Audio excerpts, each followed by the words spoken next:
Pelatih Timnas Indonesia, Sintayong melakukan blunder yang berakibat Timnas Indonesia gagal meraih status sebagai juara grup A meski meraih hasil positif dengan mengalahkan tim tuan rumah Filipina 2-1, tetapi pada akhirnya Thailand berhasil menyalip Timnas Garuda menjadi juara grup A selama 90 menit jalannya pertandingan. Beberapa kali terjadi pergeseran posisi di puncak klasemen, dan pada akhirnya gol Terasil Dangda di menit ke-90 memantapkan posisi Thailand menjadi juara grup A. Thailand berhasil menaklukkan Kamboja dengan skor 3-1, sementara Timnas Indonesia mengalahkan Filipina dengan skor tipis 2-1.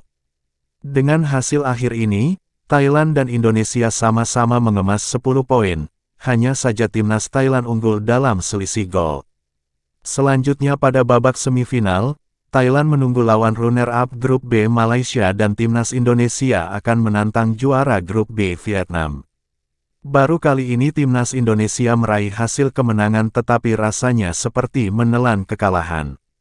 Hal ini disebabkan karena Timnas Garuda punya kans untuk meraih predikat sebagai juara grup A, tetapi kesempatan itu lepas begitu saja. Melihat performa Timnas Indonesia dalam 4 laga babak penyisihan grup A, kualitas skuad asuhan Coach Sintayong masih di bawah tim asuhan pelatih Park Hang-seo. Bukan bermaksud pesimis atau meremehkan Timnas Indonesia, tapi kita berbicara fakta dan realita di atas lapangan.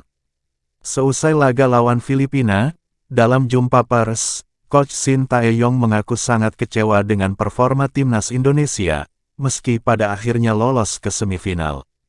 Coach Sintayong kecewa karena para pemain menyia-nyiakan beberapa peluang emas yang tidak bisa bersarang ke gawang Filipina. Coach Sintayong juga kecewa berat ketika melihat momen Ricky Kambuaya tidak memberikan umpan kepada Ilija Spasojevic. Ricky Kambuaya terlihat egois, ingin memaksakan diri mencetak gol dengan melewati pemain Filipina. Tetapi usahanya tersebut gagal, padahal posisi Spaso berdiri bebas. Andai Ricky Kambuaya sedikit saja menahan rasa egoisnya, dengan mengoper bola kepada Spaso, mungkin hasil akhirnya akan berbeda. Sejak laga lawan Kamboja, hingga terakhir lawan Filipina, Coach Sintayong menyadari bahwa kekurangan Timnas Indonesia lemah dalam penyelesaian akhir. Tetapi kenapa hal ini terus saja berulang? Beri porsi latihan khusus soal penyelesaian akhir. Semua pemain dari bek hingga penyerang diberikan menu tambahan ini. Hal ini perlu dilakukan agar pemain bisa menemukan feeling yang pas ketika melakukan eksekusi penyelesaian akhir di pertandingan resmi. Sehingga pemain skuad Garuda tidak membuang-buang peluang emas yang didapatkannya. Tercatat di laga lawan Filipina, ada 3 peluang emas yang seharusnya tercipta, 99% gol, yaitu peluang emas milik Dendi Sulistiawan, Fahrudin Arianto dan Egy Maulana Fikri. Blunder Coach Sintayong lainnya, tidak efektif dalam melakukan pergantian pemain. Dalam 2 pertandingan terakhir, pergantian pemain yang dilakukan Coach Sintayong tidak memberikan dampak positif dalam permainan tim.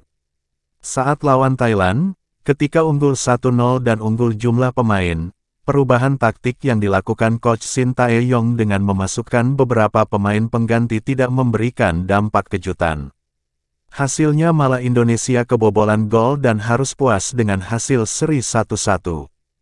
Hal yang sama terjadi ketika melawan Filipina, saat posisi unggul 2-0 dan sedang menguasai jalannya pertandingan.